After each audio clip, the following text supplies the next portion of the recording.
This Christmas Eve, I had to do a special edition. You know what I'm saying?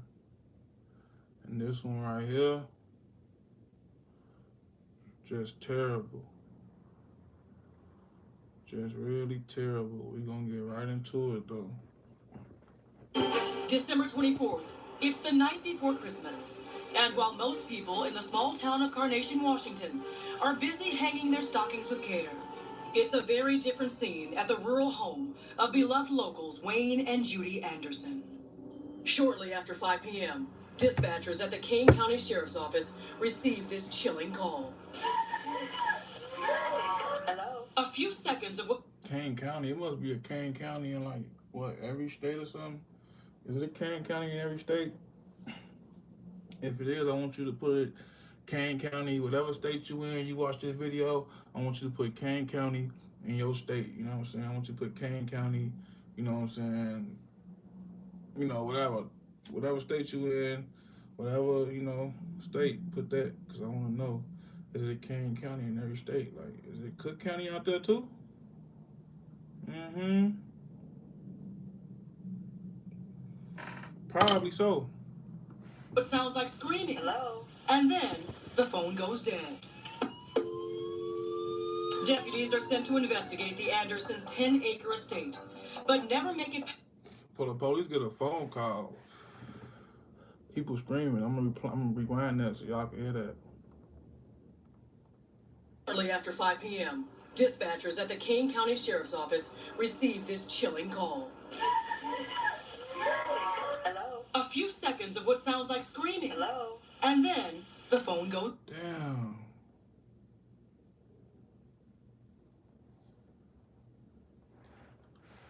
That sounds like some real live horror. I don't know if y'all heard that. Did y'all hear that lady screaming? Then the phone just went dead, man. That shit crazy. For the police dispatcher to hear that shit crazy. Imagine you being a police dispatcher and you know what I'm saying, you answer the phone, you 911, what's your emergency? You hear that and then hang up. You're gonna be like, fuck. That shit crazy. Dead. Leave this chilling call. Hello? A few seconds of what sounds like screaming. Hello? And then the phone goes dead. Deputies are sent to investigate the Andersons' 10-acre estate, but never make it past the lock gate at the end of their long driveway. Then, 2 days later, December 26th, thanks to a gut feeling from mail carrier and Judy Anderson's best friend, Linda Teeley, the true nature of the 911 call is revealed. Wait. So the police get a call, screaming, call go dead. They go to the residence. The residence got locked gate, so you can't get into on their property. You know what I'm saying? They run on the driveway, but they couldn't get on their property because they got a gate.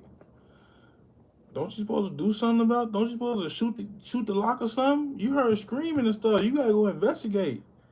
You wait 2 days later, and then you wasn't even the person that went and found out about it. Somebody else did? 6th, thanks to a gut feeling from mail carrier and Judy Anderson's best friend, Linda Teeley, the true nature of the 911 call is revealed. Christmas Eve, Christmas comes and goes. After the holidays, we all get back to work. Right. Take me there. The last time I had seen Judy was on the 23rd, and we had hugged because we knew that we weren't going to probably cross paths until the day after Christmas. On the 26th, I went to work, probably 7 o'clock when I went into work, and Judy wasn't there yet, which wasn't real strange. But by 7:30, she should have been there. And by about 7:45, there's no doubt in my mind that there is something very, very wrong. Call it best friend's intuition or something else. But with little more than a hunch to go on, Linda leaves work and races to Judy's house. So, by now I'm crying. I mean, I know there is something wrong, drastically wrong. She crying on the way to her house? Dang. She knows something ain't right. She said that's her best friend. She know her. She knows she ain't coming to work. She gonna text her, let her know. Oh yeah, I ain't coming to work today, so don't be expecting me type. She ain't get no text. She ain't show up. She knowing something ain't right. She knowing it. That's crazy. Cause now she gotta go race to her house. That's a police job. You know what I'm saying? With my friend. And soon, it seems her worst fears are confirmed. The house was unlocked, and Judy always kept her house locked. And so I. Wait. So the police didn't get in. So the police couldn't get in, but she got in? How? How she get in like that and the police couldn't get in? That mean whenever the police was there, whoever was committing these acts, which was that lady, you know what I'm saying? That means she was there while they was there. You know what I'm saying? She probably left out and left that gate unlocked, and that's how she probably got in. But who knows? I opened the door a little bit and I yelled, Judy, it's Linda. And there's no response. And so I open the door farther and lean in and yell, Judy, it's Linda. We're worried about you. I look down and I can see a man is laying on the ground. 911. There's been a murder. There's 3 people dead that I can see right now. Inside? I just came up. She works with me. Inside the house? Yes. What do you see? There's a baby and a man and a woman. And she's my best friend. Terrified and in shock, Linda continues talking. She killed a baby? What the fuck, bro? With dispatchers, trying to make sense of the horror. And this is your best friend? Well, looking at the woman that's dead out there, I'm not sure it's Judy. There's no light in that room. In fact, when investigators arrive around 9:30 that morning, they find that the adult bodies are actually those of Wayne and Judy's son Scott and daughter-in-law Erica. The baby boy, their 3-year-old son Nathan, still clutching his mother's chest. Sadly, beneath Erica's body, apparently huddled for safety, they find a 4th victim, 5-year-old daughter Olivia. All 4 members of the family have been shot through the head. It is one of the most heinous crimes former county prosecutor James Conant has ever seen. There was very little sign of struggle. Scott Anderson had taken his boots off and they were lying at the foot of the couch, and so it was. So that means she was a family member, because her last name Anderson too. So who was she to them? We finna find out. This shit crazy, bro. She shot her niece, nephew, brother, and his wife in the head. Bro, that shit fucked up on Christmas Eve. Bro, who would expect that from their family? Damn. It wasn't as if somebody had been ambushed when they walked in. And it's about to get even more unbelievable. I was called in the early morning hours the day after Christmas. The first call I received from the sergeant who was presiding over the crime scene that morning was that there were 4 dead bodies in a home. A short time later, just about the time I was en route to the crime scene, we learned that there were actually 6 bodies. Hidden in a shed behind the house, officers find the bodies of Wayne and Judy In a Anderson. shed? Like the others, they have been shot to death. Judy's best friend Linda gets the news while still on the scene. Well, How did they get in that shed? How did one woman do all this? Damn, bro. This shit wild, bro. Damn, bro. This shit crazy. On Christmas Eve, she shot some kids in the head. She shot their parents in the head. She shot their parents in the head. Wow, bro. And she's a family member. Her last name Anderson, so we finna find out what's her relation to them. we're in the squad car. The police radio comes on, and they used something like, he said something like L6 or something like that. And the detective immediately moved to turn off the radio. And I said, they found more bodies, didn't they? And he says, yes. He says, this is the worst murder case I have ever been on. I just cried. Across town, Erica's mother, Pamela Mantle, is just getting the news. She last spoke with her daughter as she was leaving for the Andersons 2 days before. The thought of my daughter walking in there thinking she's, going to her in-laws, everybody's having a great time. She was in a wonderful mood, and it's just like so shocking. You can't digest it or get it through your head that these people, you're not going to see them again. Because they were just here, With 6 bodies and no suspects, investigators begin scouring for leads. Did the killer or killers know the family, or was this the work of a random spree killer who could be looking for their next victim? As it turned out, police would not have to look far for clues. Christmas Eve in the small town of Carnation, Washington. 6 members of the Anderson family are cut down by gunfire. Their bodies are found 2 days later on the morgue.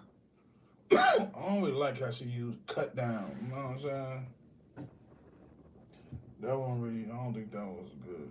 She shouldn't have used that word. You know what I'm saying? Of the 26th.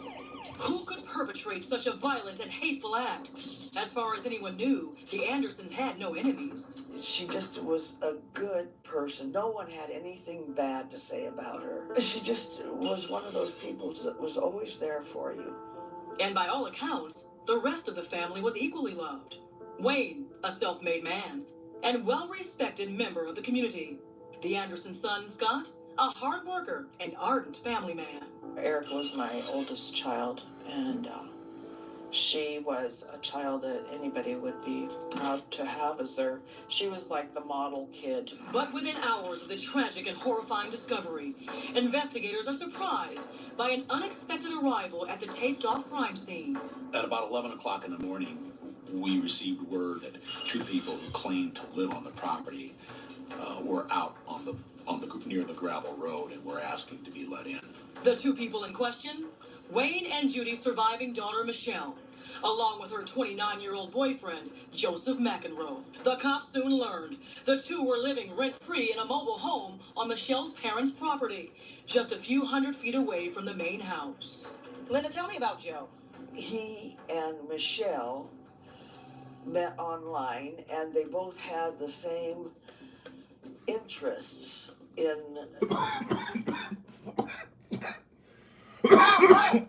So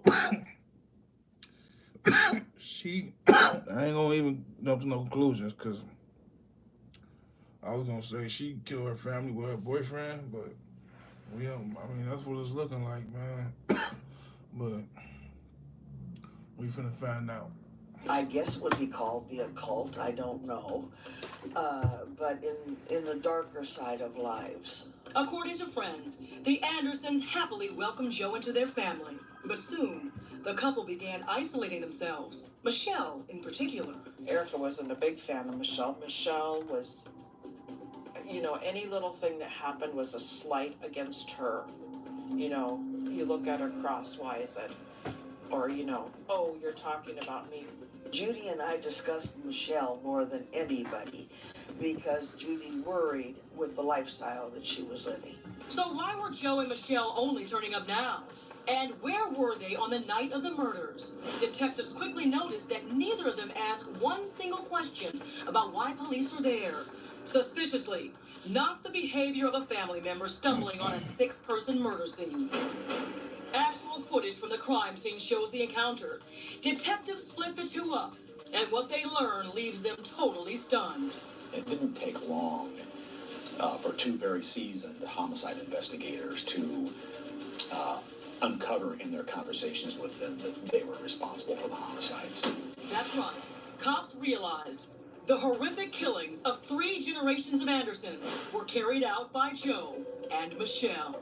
And according to the killers themselves, in hundreds of pages of confessions to police, what really happened is almost too heinous for words. The clearest information that we received from her in the course of her 3 or 4 hour conversation with the detectives was that she was upset with her brother Scott. It began on the afternoon of December 24th. Wayne and Judy were preparing a Christmas Eve dinner for Scott, Erica, and the grandkids, who were scheduled to arrive later in the day. Sometime after 4 p.m., Michele and Joe enter Wayne and Judy's house, armed with a .357 revolver and a 9mm handgun. By both accounts, Michele took a shot at her dad in the living room while Joe was keeping her mother occupied so that she wouldn't see it. And it would appear that Michele missed, and that's when Joseph McEnroe put a gun to his head and pulled the trigger. After Wayne Anderson was killed and was lying on the floor, they turned the guns on his wife, Judy. She, by both accounts, she begged them not to do so. 3 more shots, and Judy falls dead. Then, with both Wayne and Judy eliminated, Michele and Joseph dragged their bodies to a shed out back. And they had to do that before Scott and Erica arrived at 5 o'clock, which they knew from speaking with Judy the day before. Lying in wait, cold, calculating.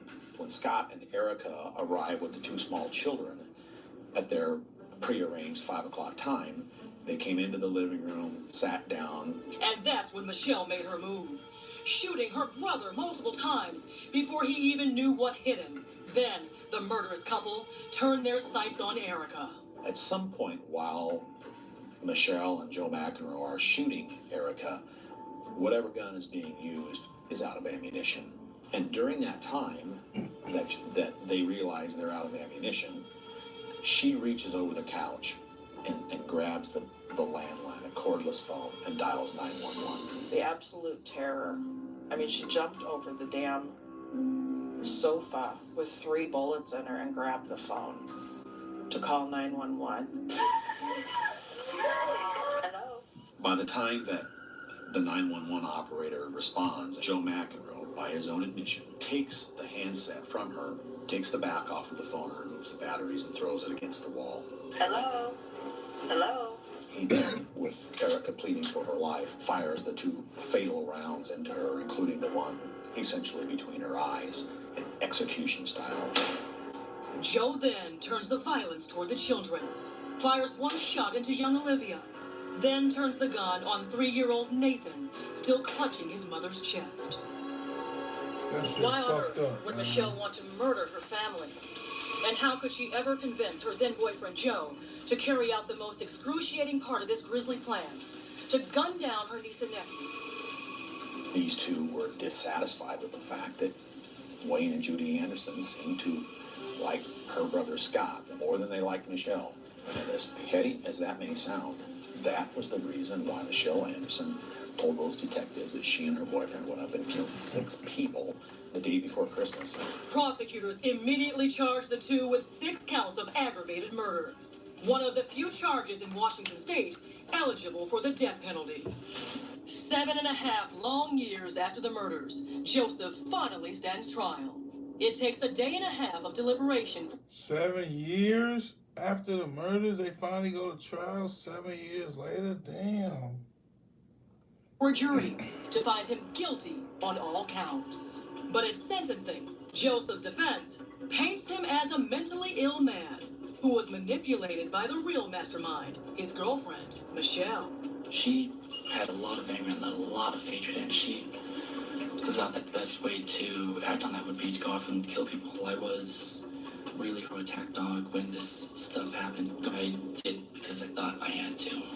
And yeah, I know that's not a very good excuse, but I'm not trying to excuse myself. I'm just trying to explain my actions. And explain his actions he did in chilling detail. So I went and, moved Judy first. I put a bag over her head because I couldn't look at her because of see the emptiness, well, she should be. It's a powerful moment, but family members and prosecution maintain it's all an act. Whatever. Could care less what he has to say. I am not impressed with him at all. Then, in one of the most emotional moments of the trial, McEnroe describes 3-year-old Nathan's final moments alive. He had actually held up the phone battery and showed it to me, like he understood and accepted what was going on. He handed the batteries to that monster, and he shot him. That's not a man. He's just a monster. The courtroom is electrified. Family members beside themselves with grief. But the jury split. 8-4 in favor of death. He was sentenced to life without parole. Should he have gotten the death penalty? Judy and I had talked about the death penalty, and we believe that God should do the judging, not us. And so I don't actually, to be honest, I would prefer to be dead than in jail the rest of my life. Michelle's own trial will soon begin. But despite the outcome, for those who loved the Andersons, justice has become only a word. There's always this. Man, that shit fucked up, man. She done went out, killed her family members, basically for her. I mean, it really wasn't for her boyfriend. You know what I'm saying? It was for her own greed. You know what I'm saying? She just thought. I guess she thought she killed everybody. She'd just be able to live in the house or something on her own or something. I guess that's what she thought.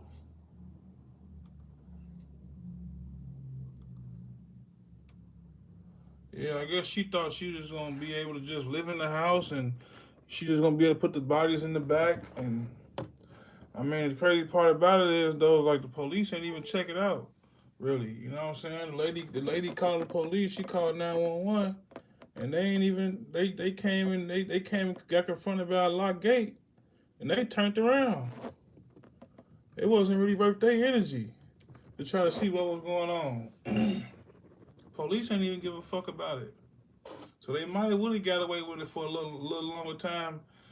But her friend was on it. Her friend was really the one who cracked the case open. So if you watch a little video of her sentencing, you know what I'm saying, the girl who was actually the family member who, you know what I'm saying, who committed this stuff. So we're gonna watch this little video of her sentencing as well.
Fast forward a little bit.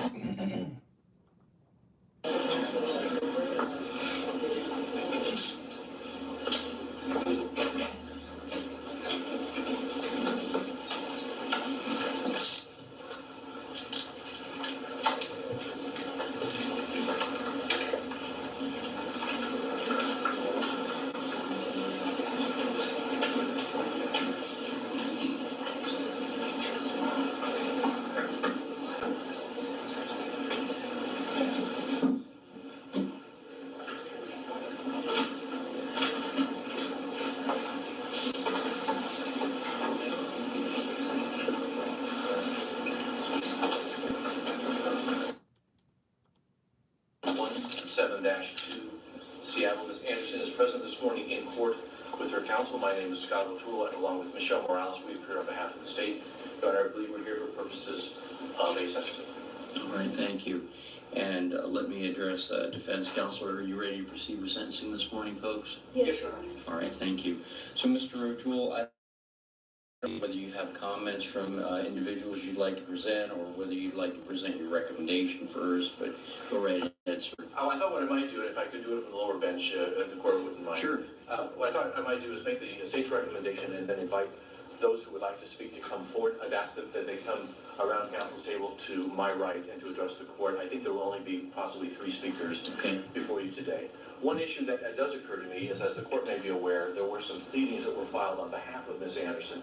I don't know if they were filed by Ms. Anderson on Friday of last week or by somebody acting in her direction, but they referred to Ms. Anderson as pro se. One of them was a notice of appeal, and one was a motion for personal reconnaissance, which I assume meant personal recognizance. I don't know if that's an issue that we need to address today, whether somehow Ms. Anderson is making a request to go pro se. You've not received a motion, I've not received a motion, but I want to make certain that it's out there on the record, and that if there's an objection by Ms. Anderson with her being represented by counsel at this point, whether we should hear it or not. I want to let the court know. I saw some of those materials that you're referring to. I got the impression that what she was attempting to do was to file an appeal pro se, but I don't know exactly what the intention was. So, Ms. O'Connor, can you clarify any of that for me? Your Honor, my understanding is that she prematurely filed the appeal paperwork. We have the proper forms to proceed today. I would view the other motion that Mr. O'Toole mentioned sounds more like a post-sentencing type of proceeding that maybe we could address after the sentencing. All right, then that's the way we'll handle it. Thank you very much for the clarification. So, Mr. O'Toole, I think we're ready to proceed with sentencing then. Thank you, Your Honor. Your Honor, as the court is well aware, on March 4th, 2016, the defendant was convicted of 6 counts of aggravated murder in the first degree for the deaths of Wayne and Judy, Scott and Erica, and Olivia and Nathan Anderson. In addition, on each count, the defendant received a firearm enhancement of 60 months incarceration. The state would request that this court sentence the defendant on each counts 1, 2, 3, 4, 5, and 6 to a sentence of life in prison without the possibility of parole or early release, and in addition to the sentencing enhancement of 60 months or 5 years on each count. We further would ask that this court would order restitution either currently or at a time to be determined. I understand that we are scheduled for a restitution hearing this afternoon, although I think Ms. O'Connor may want to raise the issue of the timing of that. She and I had a chance to talk about that very briefly earlier today. I also would ask that the defendant be ordered to make all the typical legal financial obligations, including restitution, court costs, victim's penalty assessment, and all those other ancillary fees and costs that are associated with a criminal trial and with sentencing. We ask finally that she be ordered to have no contact for the rest of her life, either direct or indirect, with any member of the victim's families, extended or immediate members of those families, for so long as the defendant shall live. That would conclude the state's recommendation, other than, in addition, we would ask, of course, for community custody, which I think is a moot point here, merely theoretical, but it would be for a range of 24 to 36 months in the event the defendant were ever to be released from prison, which we would like to think would be unlikely. That would conclude the state's recommendation, and if the court were so inclined, I would invite those who wish to speak to address the court. Certainly, go right ahead, Mr. O'Toole. Thank you. Those who would like to address the court, if you could come forward and go around the table and stand next to it. Yeah, why don't we bring it?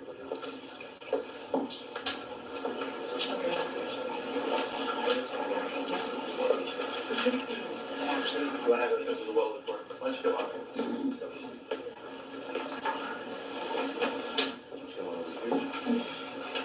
Come forward.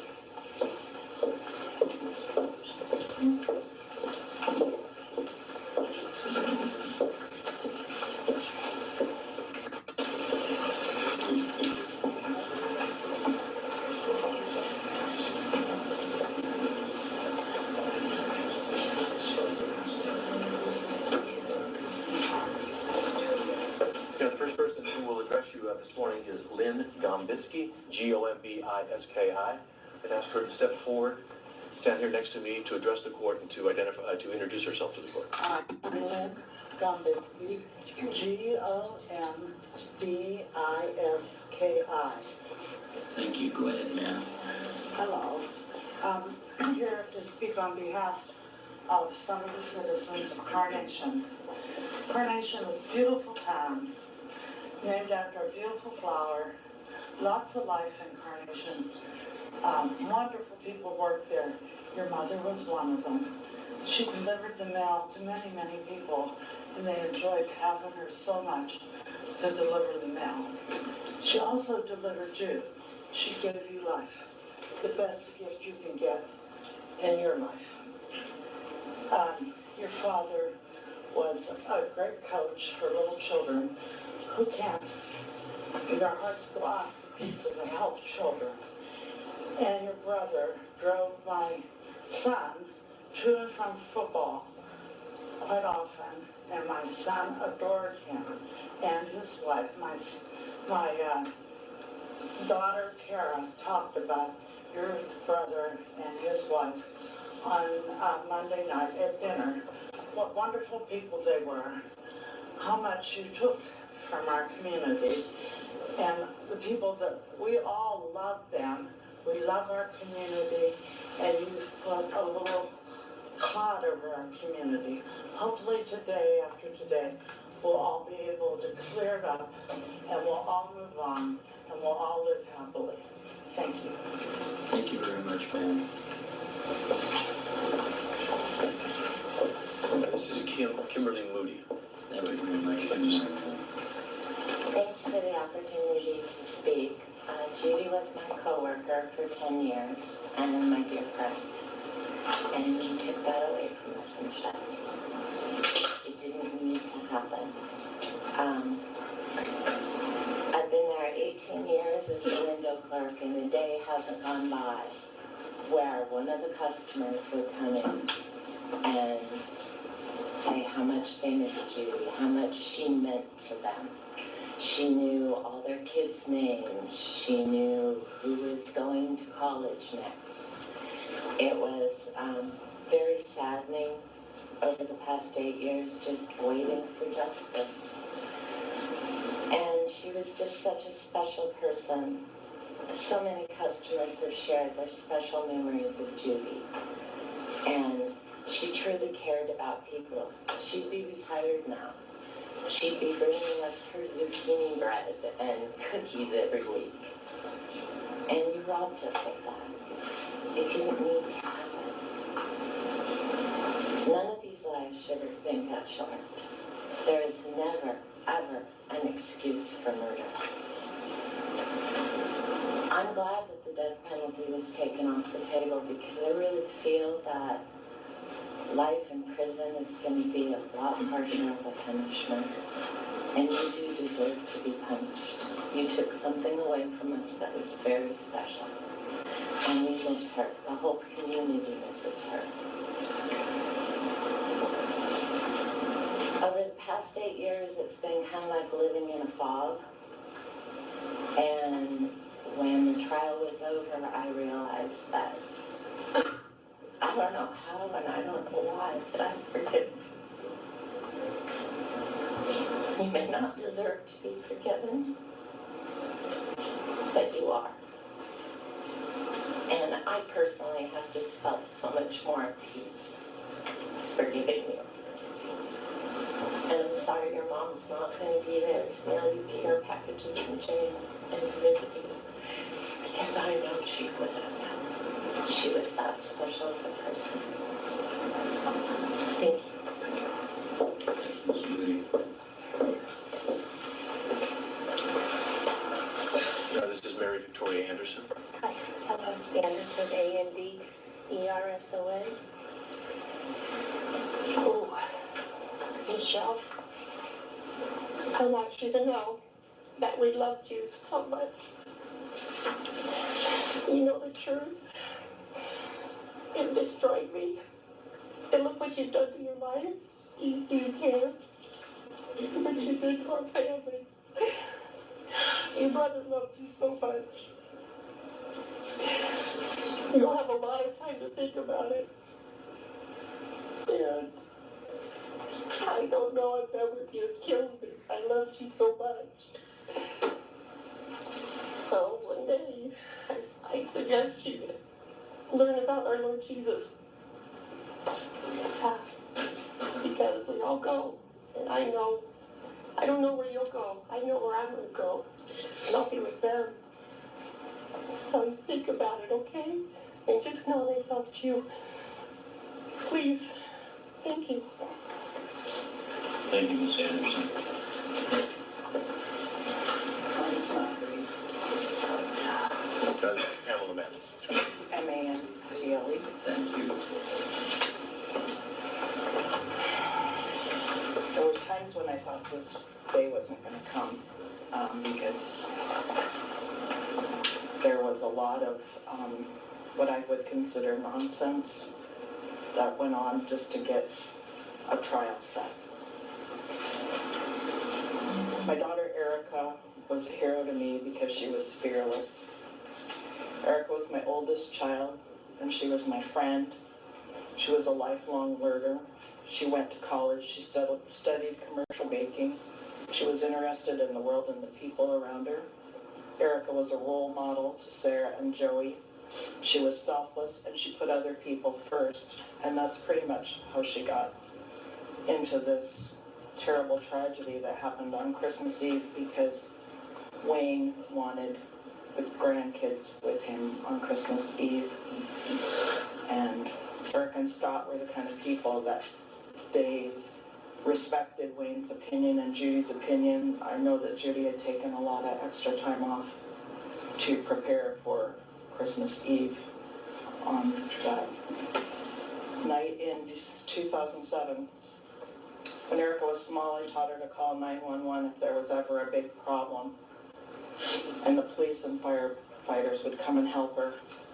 When you shot her, she called 911, not only to save herself, but to save her babies. Erica knew you would shoot the kids. She begged you not to, and you did it anyway, because that's how you roll. I don't think you're big and tough, Michele. I think you're a bully and a coward, and what you did to my daughter and to Scott and Olivia and Nathan, Olivia was barely, not a toddler. And I feel like you've pretty much destroyed any respect I ever had for you. I think you've behaved like a coward, and I think so did Joseph McEnroe in conspiring to kill your family. And My thing is, why y'all have to? Why y'all have to kill any of them? But why y'all have to kill the kids though? Like, what the fuck was that gonna do? Like, that shit fucked up, man. That shit fucked up, man. Like, I feel like God should be the judge, but I feel like, man, I kind of feel like they deserve the death penalty, man. I can't tell you how disappointed I am, but a lot of people rose to the occasion, Ben Anderson being one, Mary Victoria, and a lot of my friends and family, the prosecutor's office, the media. They've talked about us very respectfully, and I just hope you know that when you go to Purdy, it's not going to be fun, and I want you to look in the mirror and take a look at what you did, and all these lives that have been touched by this, and just think, was this really necessary? And I wanted to say that my first two grandchildren were everything to me, and you took them away from me, and there's a big hole in our life where Scott and Erica were. And Erica never deserved what you did to her, ever. She tried to be your friend. She tried to teach you how to drive a stick, if you will remember, and you got flustered and cried and whined, and she stopped. But she did continue to try and be your friend. And I just am brokenhearted. Every day I miss those 6 people. And I know our lives will never be the same. And people say, you're going to forget about it. Well, you don't, not as a mother. And I'm sure Mary Victoria feels that way also, because she's a mother. Ben's a parent now. And he's taken on Gina and her family and treats them as his own family. And it's just too bad that you had the opportunity at any moment to pick up your junk out of your house, put it in the back of that black pickup truck, and get the hell out of Dodge, and you didn't. you decided to be a brat and make everybody pay. And not only did you make your parents and Erica and Scott and Olivia and Nathan pay, but you made an entire community, and actually 3 communities, the community of Black Diamond, the community of Carnation, and the community of Snohomish. I don't think I could have gotten to this place if it hadn't been for all those people who came forward and said, we're going to help you. And that's all I have to say. Thank you. Thank you very much, ma'am. I might just check to see if there are any other. Absolutely, go right ahead.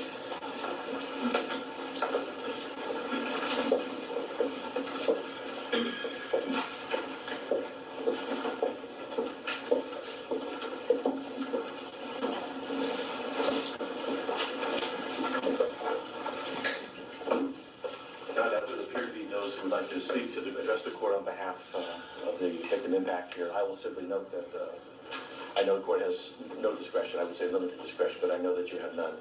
I would just to echo Pam Mantle's comments. There may be no sadder statement or piece of evidence I've ever heard or you've ever heard than Erica Anderson screaming into the phone, "Not the kids, no." And I think that's a statement that will haunt everybody who's been touched by this trial. I know it's affected the court, it's affected the lawyers on both sides. It's affected those who have watched the trial. It's affected those members of the press who have been kind enough to, I think, report this case in a very fair and sensitive manner. But not the kids, no, is unforgivable. Thank you. Thank you very much. And with that, Ms. O'Connor, Mr. Sorensen, go right ahead. Your Honor, I think the sentence is what it is. It's 6 counts of aggravated murder. There's really not much we can add, except that Michele Anderson is very, very remorseful and apologizes to everyone involved. With regard to the court costs, etc., I ask the court to waive anything except the mandatory, recognizing that restitution is going to be pretty hefty in this matter. All right, thank you very much. And Ms. Anderson, the law requires that I address you at this point in time. You're not required to say anything at all if you don't want to. But if there's anything you'd like to tell me before we proceed with sentencing, now's the time to do it. So is there anything you'd like to say, ma'am? No, thank you, Your Honor. All right, thank you very much, Ms. Anderson. Are we allowed to speak on behalf of the defendants? And in what capacity? Just to address the court and the victims, and the fact that I am a witness to the fact that she has been an honorable defendant while she's been in custody. She's not broken any rules in the 8 years and 4 months that she's been there. She has suffered the same abuse I suffered when I was there wrongfully, and I do believe that justice has not prevailed. I do believe that she is remorseful, and that should be extended to the remainder of the people who are affected by this, and I think the choice to not be able to speak is just for protecting her appellate rights, but she's not the monster the media has created. That's not who she is, and I do believe the media and many people, and the jury doesn't get all the information and facts, actually have skewed this, and the prosecutors actually extended it, that Miss Mantle's pain and suffering has elongated, and I think that's been put on Michele, and I think mental illness is just not understood here. And thank you, ma'am. The question was in what capacity? I haven't heard the answer to that, so as far as I'm concerned. As a friend, on behalf of the defendant. Thank you. Well, you've had the opportunity to make the statement, so thank you. All right. Well, a witness in Mr. McEnroe's trial commented that the relationship between Michele Anderson and Joe McEnroe was a marriage made in hell, and I don't think truer words could be said. Without the synergistic effect of the relationship, both individuals would have likely remained in obscurity for their entire lives. It would have gone unnoticed and unknown, and the world would have been a better place as a result. Unfortunately, fate intervened, and these 2 damaged individuals with personality disorders joined forces, and a monumental tragedy ensued, and the lives of many will never be the same as a result of that.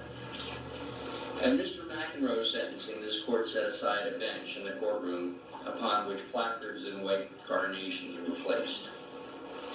These placards and carnations symbolically represented the 6 victims in this case: Wayne Anderson, Judy Anderson, Scotty Anderson, Erica Anderson, Olivia Anderson, and Nathan Anderson. At that sentencing, I stressed how these 6 individuals were not forgotten by the court, the lawyers, or the jury. It may seem that way to outsiders as we focus on the procedures related to the trial process, but I can assure you that nothing could be further from the truth. Even though we did not know them before their tragic deaths, we all know them now, and I doubt that any of us will ever forget them. Although I did not know them in life, I think I can safely say that I know what they would want me to focus on at this point. I don't think they would want me to waste this precious opportunity addressing Miss Anderson. The sentence I must impose on her, as you've heard, is essentially mandated by statute. And they would probably also suggest that I've already spent enough time talking to her. Instead, I think they would prefer that I speak to the secondary victims of this case, who have suffered so much hardship and grief as a result of Miss Anderson's actions. The list of secondary victims is extremely long. It obviously includes family and friends of the victims, but it also includes all of the witnesses in this case, from the police and paramedics who were involved, to Judy's friend Linda Teeley, who unfortunately stumbled into that horrific scene while checking on the welfare of her friend. It would also include the jurors, who in fulfilling their civic duty were thrust into the limelight and exposed to gruesome images and testimony that will forever be part of their new reality. And it would also include the courtroom participants who, in the course of upholding their oaths and doing their respective jobs, confront these types of horrific situations on almost a daily basis. To all of those people, I think Wayne, Judy, Scott, Erica, Olivia, and Nathan would say thank you for enduring what had to be done in order to obtain a just verdict in this case and in Mr. McEnroe's. Nothing will bring those 6 victims back, but your efforts and commitment honor their memories. I think they would also want me to specifically acknowledge Pam Mantle, Tony Mantle, Mary Victoria Anderson, Wendy Wheat McCoy. So yeah, man. Basically, she gonna get life in prison, no parole. You know, it's gonna be a long, hard life for her. You know what I'm saying? But she gonna have to live with the fact of what she did forever. You know what I'm saying? That shit gonna huh. Did that to them kids, man. Motherfucker, man. Sicko ass motherfuckers out here, man. That shit fucked up, man. Like, subscribe, man. Do all that YouTube shit, man.